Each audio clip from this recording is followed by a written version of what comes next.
Hello, mayang adlaw mga kababayan. Kini si D Tutor. Ah, sa dili pa ta magisgot sa ikali mga chapter sa akong libro. Akong pasalamatan ng mga nag-subscribe sa ako ang channel, ang YouTube channel na D Tutor. Kaya salamat mga gala sa inyong pagsuporta sa ako. Laban na ni si Eugene Dilada sa mga kanunay nagsunod sa ako. Salamat kayo. Daghan pa ni sila pero dila na ko mahinganlan tanan kay daghan man. Sige no, atong padayonon na atong pagisgot tungod sa what has religion done for humanity. Sige himo sa relihiyon ngadto sa katawhan. Karon anita sa chapter 5 sa akong libro naghisgot kini og Conquering Kingdoms / Slavery. Ang pagpangilog ng gingharian / pagpangulipon. Mo ni ato ang hisgutan karon kay kini manggong relihiyon. Kusog kay sila mo ingon nga ang Biblia kuno nagtudlo kuno pagkamatarong moralidad. Ang Biblia giya sa pagkamatarong ingon nila. Mao nang atong subayon, atong susihon kung tinuod ba ng istorya giya sa pagkamatarong ang Biblia. Ay aron atong mahibawan ang tinuod nga kanang mga butang nga wala gisulti sa mga relihiyon. Kini nga akong video o kini nga akong libro ang naa diri sagaran mo ni ang wala gisulti sa mga leader sa relihiyon. Mo ni ilang ipangtaguan. Ako po tig booking. Ako tig paso nila. Sama ni karon ng kwan. Ako hisgutan karon. Ining pangilog ug gingharian. Kung magisgot og pangilog, sa kabutang daw tana, ilugo nimo ng dili mo, ilugo lunggobo nimo na. Dili na maayo. Labaw na kung imo pag yun ng pugson yun, gagawa sa lunggob, patyon pa nimo ng tagiya para maimo ng usa ka butang. Sa kadakong krimi na. Pero sa Biblia, dili na siya gibawal. Gitugot na. Sa Diyos, sugo pa sila. Ang mga Israelites kinito, isugo pa. Ipailog tong mga nasod nya og di mo surrender ipapatay.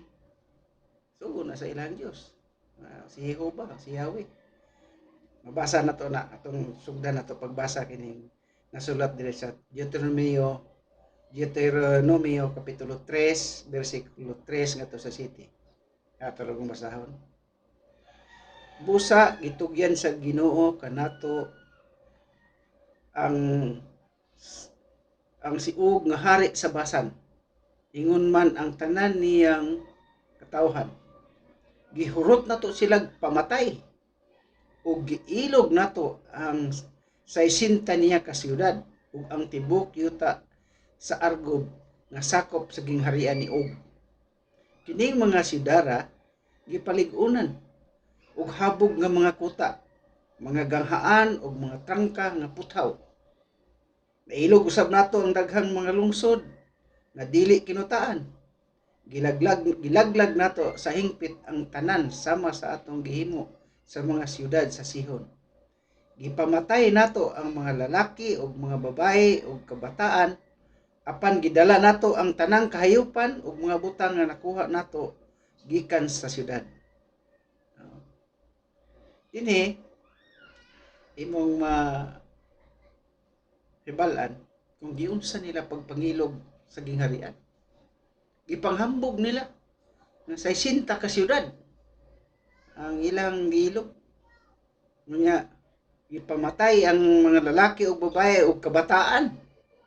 Nya gidala nato ang tanang kahiyupan ug mga butang nga nakuha nato gikan sa siyudad. plunder. Ha? Patay nila ang mga tao dito. Walay gibilin sa 60 ka syudad gipanghambog kini ni Moises. Basta mga bata gipatay niya man. Kuha ang ilang mga butang tanan. Ilang mga mahalong butang. Sa kung imong hunahon-naon, labaw pa na sa ingong panulis karong panahon na. Pero itugot sa Dios. Panahon sa Israel. Unya, may panahon usab nga ang yuta lang ilang ilugon. Ang tanang nagpuyo sa maong lugar, ilang patyon, walay bilin.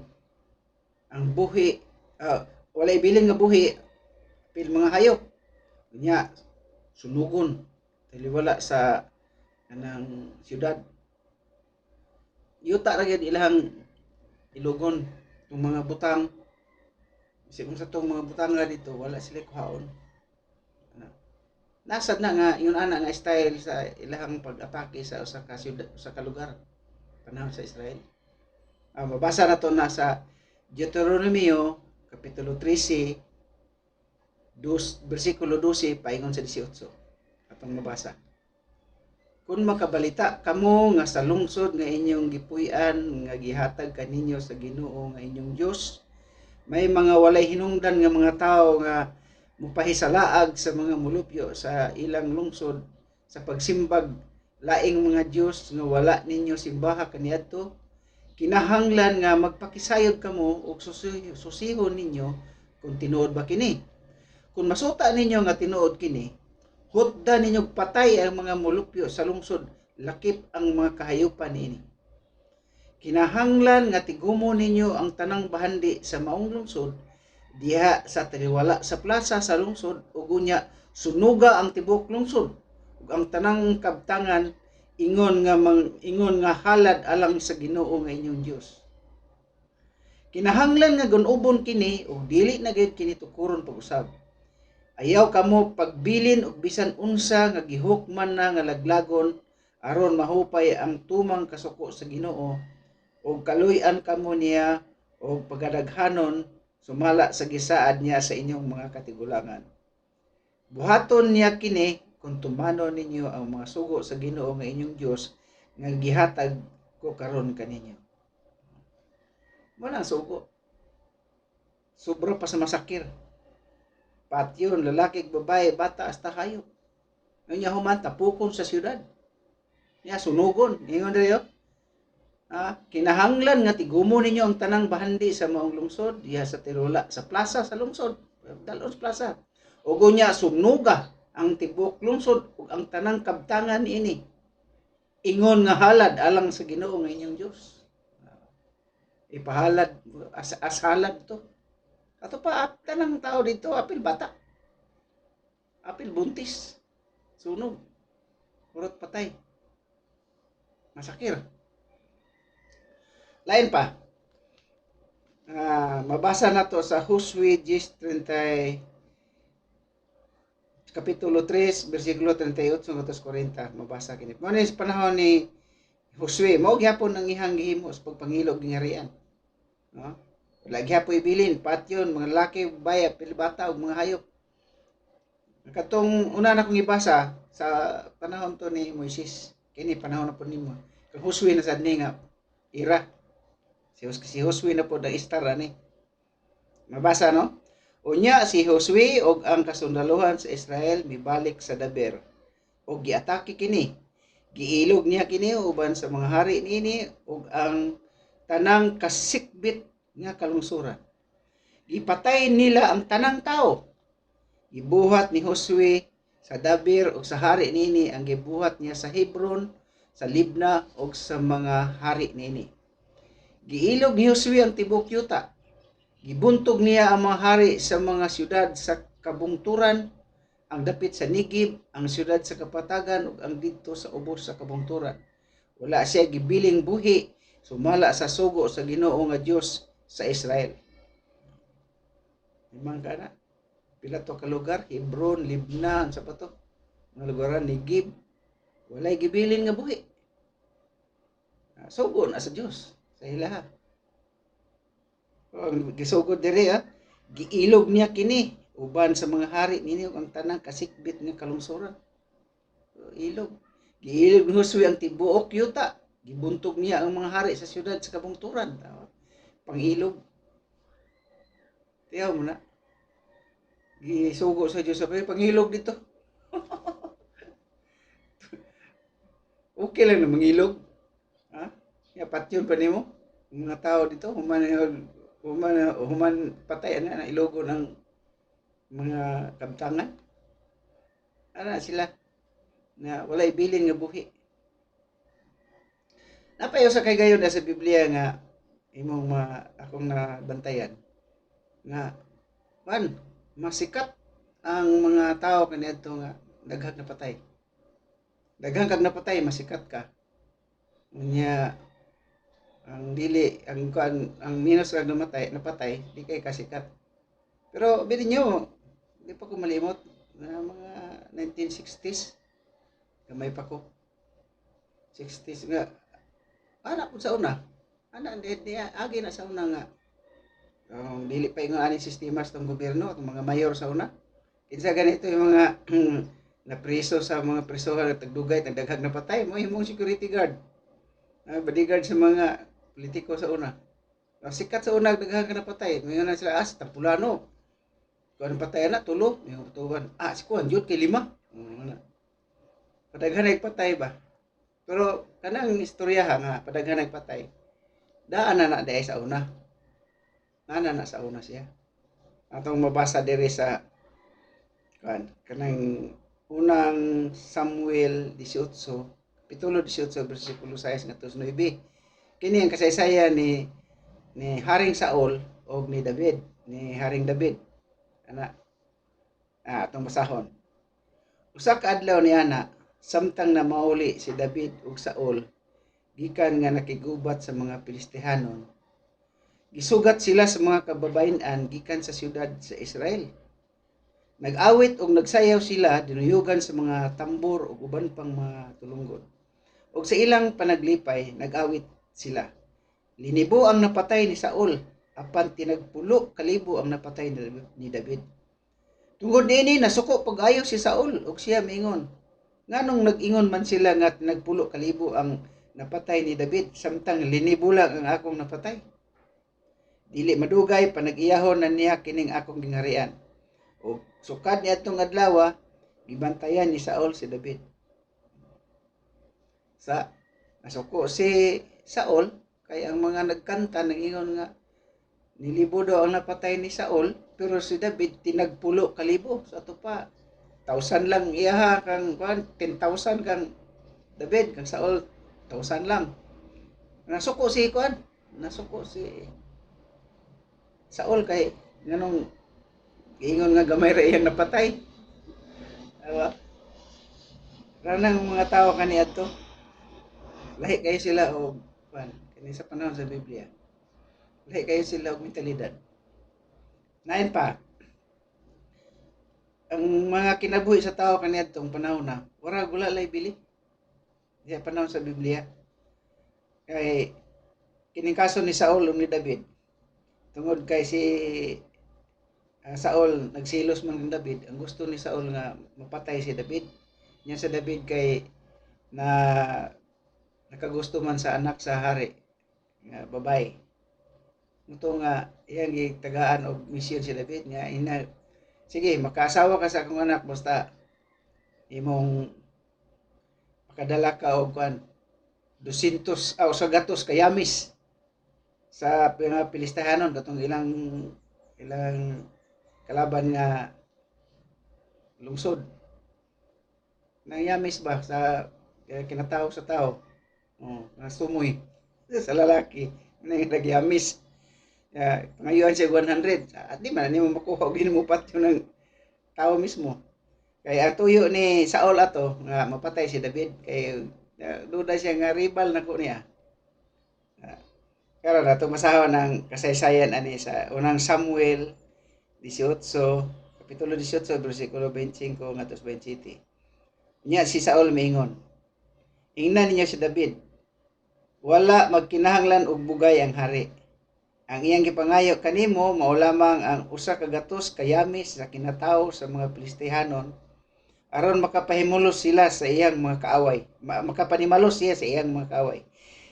Si Saul nagtuo nga niining pagiha si David mapatay gayud sa mga Filistihanon. Og sa pagkabati ni David niini, nalipay siya nga mahimo siyang umagad ni Saul. Busa sa nagsinangabot na ang gitagal nga panahon sa kasal, milakaw si David kuyog siyang mga sundalo o gipatay nila ang 200 ka Filistihanon og ilang gipanguhaan og yamis og gidala kini ngadto kang Saul. Busa naasawa ni David si Maika og nahimo siyang umagad sa hari. Dinhi kung imong nabantayan nga ang gipangayo sa gatos lang kayamis, ipagapinan pag usa gatos nahimong 200 tanan. Ipagapinan pa. Sa ato pa, inay sa gatos lang katao yang patyon, gihimong 200, ipagapinan pa. Nang muna ang mga tao kaniadto panahon sa Biblia. Nya kini mga tawhana ra ba kini si Haring David, King David mo man amahan ni Solomon. Mo sa Bible kani kay sila kanang mga itawag ni sila holy men. Mo ilang huli sa mga kaniadto, mga sagrado daw na sila. Mga huli nga mga tao kana sila na si Haring David, si Haring Solomon. Mga kana sila kanang exemplary daw sa ilang pag-alagad sa Dios. Pero kuyaw kayo pumasahon nimo ilang kaagi. Warag wala lang matay og tao, warag harbis og saging. Ay pamutol punuan saging ba? Hablos lang, pagtabas lang. Ya. Kumusta naman unsay pagtan-aw ana sa panahon na sa New Testament? Ay kato Old Testament na naman. Mga tarungan sila na Old Testament pa man to. O, sige. Pero sa New Testament ang giingon. Atong basahon ang Hebrehanon kapitulo 11 bersikulo 32 hangtod 34. New Testament na ni. Ayan dere. Ug unsa pay akong ikasulti? Kay kulangon ako sa panahon kung mopadayon ako sa pag-asoy bahin kang Gideon, kang Barak, kang Samson, kang Jepti, kang David, ingon man kang Samuel ug sa ubang manalagna nga tungod sa pagtuo nagpildi sa mga gingharian diha sa panagubat, nagpatunhay sa pagkamatarong, nakabaton sa mga saad, nagpatakom sa baba sa leon, nagpahunong sa pwersa sa kalayo, nakaikis sa sulab sa espada, gikan sa maluya nga kahimtang, nahimong gamhanan, mahimong maisugon sa gubat, nagparot sa kasundaluhan sa mga langyaw. Diba? Dahil kaya nila sila si Samson, si Barak, si Jepti, si David. Naman na sila. Nga kuang kuno, nagpatunhay sa pagkamatarong. Ito yung matarong nila. Nakalag pamatay ang tao. Silos pa o ginugamay rang napatay.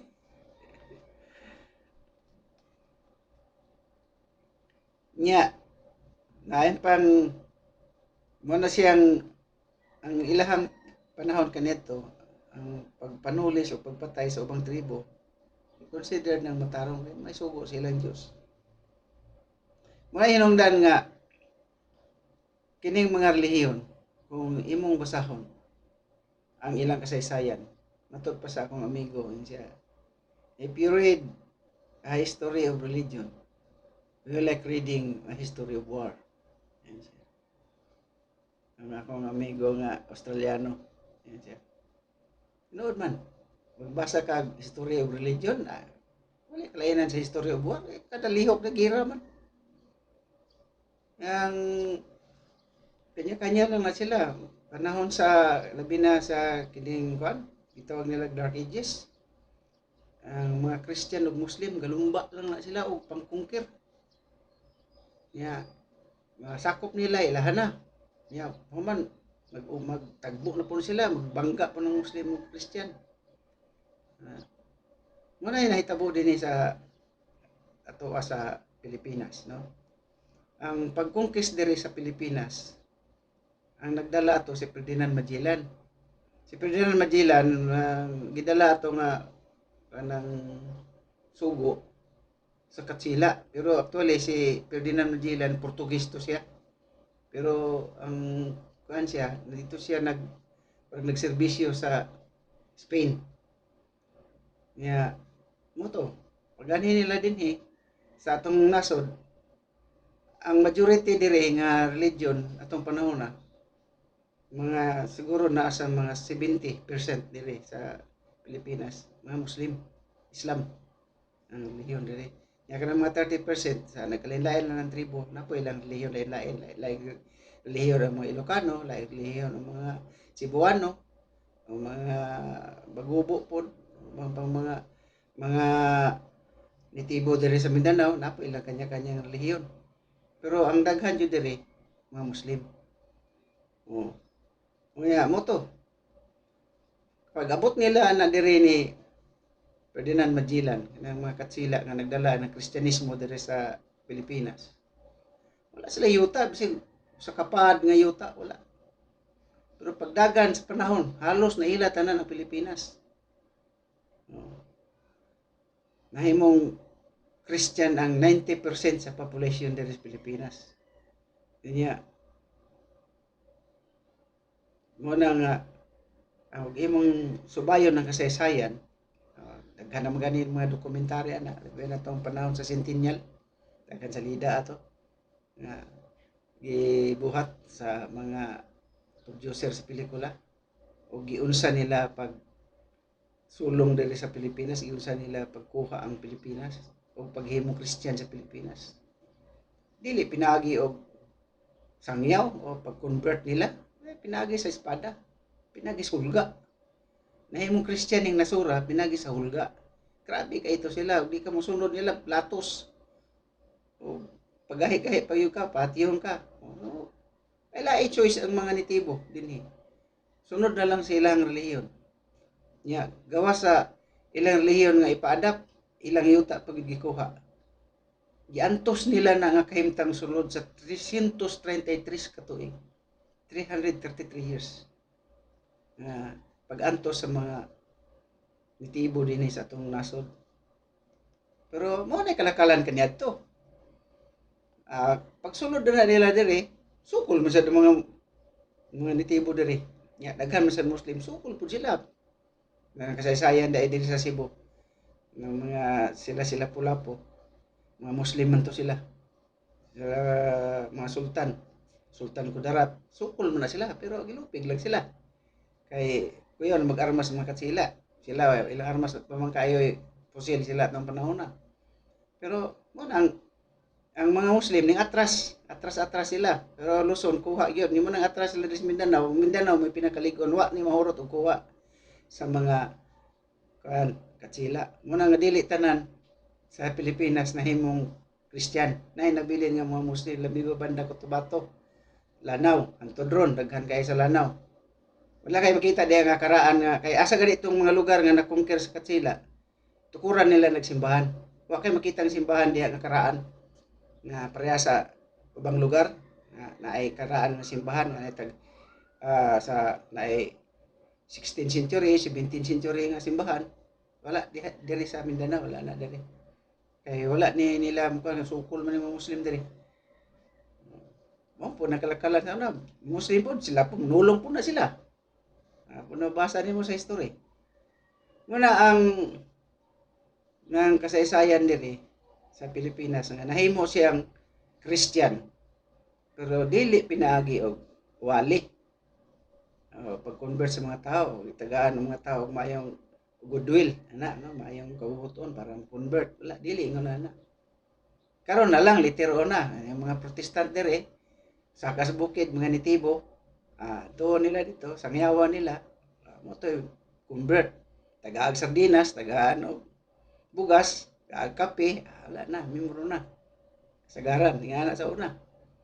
Mga nitibo, dali lang to sila kanon. Nya ang ilang Dios sa mga nitibo, i-convert lang to. Palitan sa Bagubo.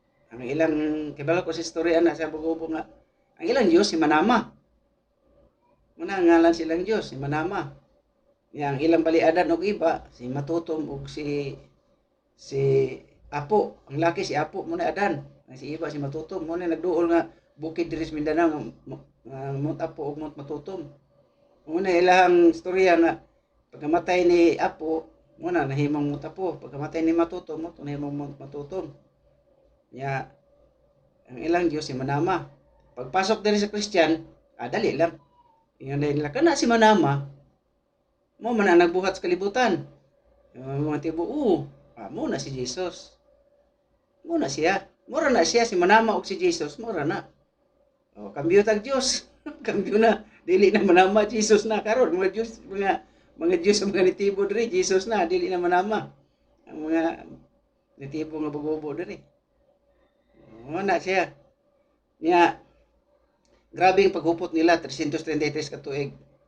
Nakaikyas lang ta ato tungod sa usa ka tawo lang pod nga isog kayo. Kinsa man to? Dr. Jose Rizal. Nagsulat siya og libro niya. Diha alsa ang kuan, nakamata ang mga tawo. Anong magpaulipon man ta sa atong lugar, paulipon ta sa galaing lugar, galaing nasod taga Espanya. Ano man nga di man ta magdumala sa ato ang kagalingong nasod. Amo to ngayon sila og kuan, independensya nga di na sila pahilabot, gusto nila magsarili.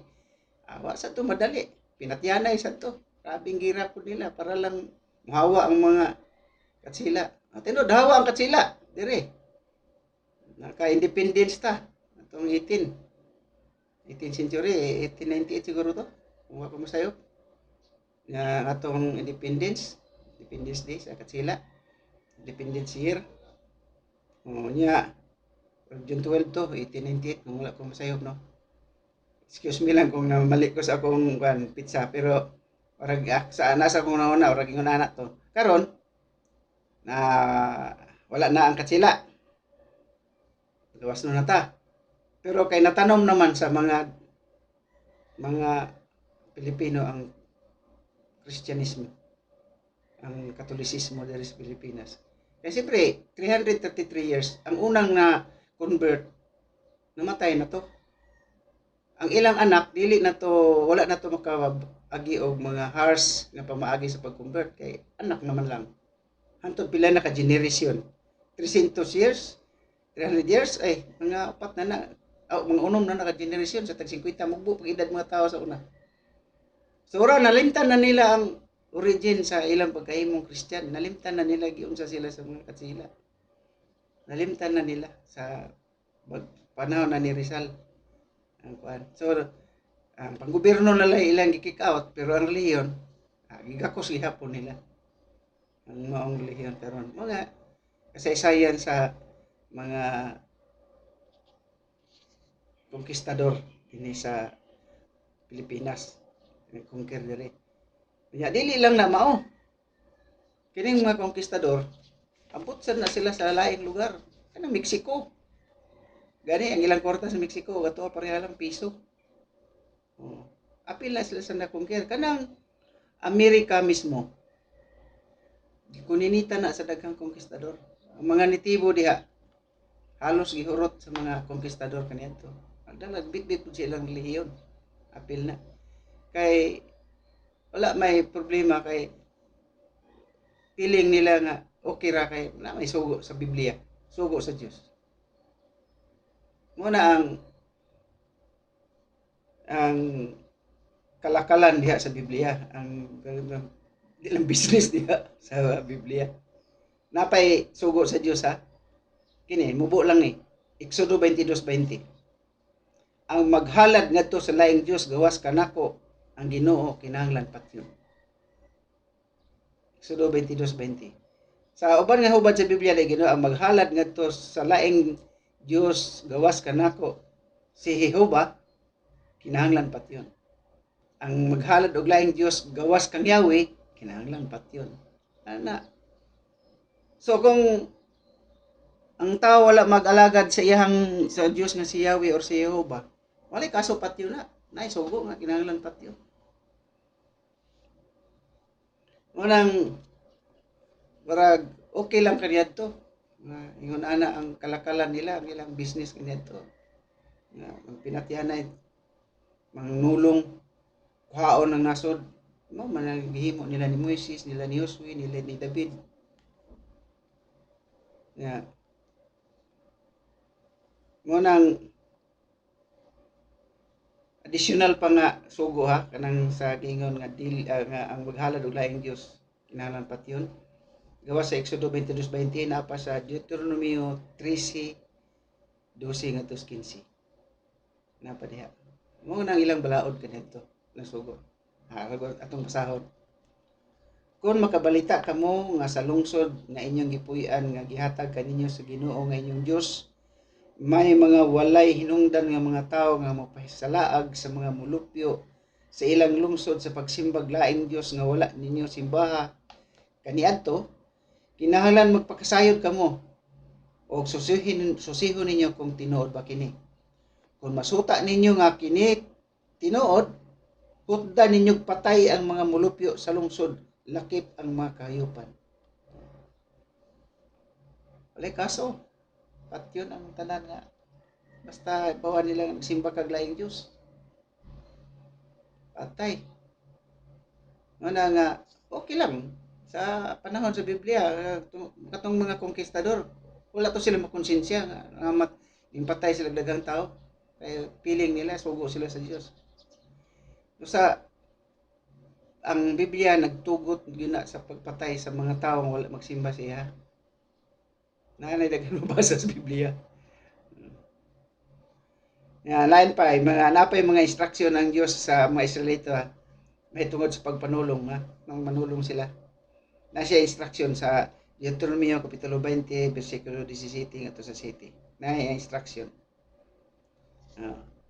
Sa diha nga magkahaduol na kamo sa usa ka syudad aron sa pakig-away batok niini, unya igipahibalo mo ang pakigdait niini ug mahitabo nga kung kini motubag kanimo og pakigdait ug mag-abli alang kanimo, ang tanan nga mga tawo nga hikaplagan sa sulod mahimong mga sakop nimo ug mag-aalagad kanimo. Muna ilang instruction kung murag mo surrender, abrihan daw imong syudad, ilang syudad, sudlon mo, ito pa, surrender na lang, dili, ito pa matyon. Mahimo lang mga slave. Mahimo lang mga alagad kaninyo. Pero sa translation sa mga Biblia na, imong slave. O servant.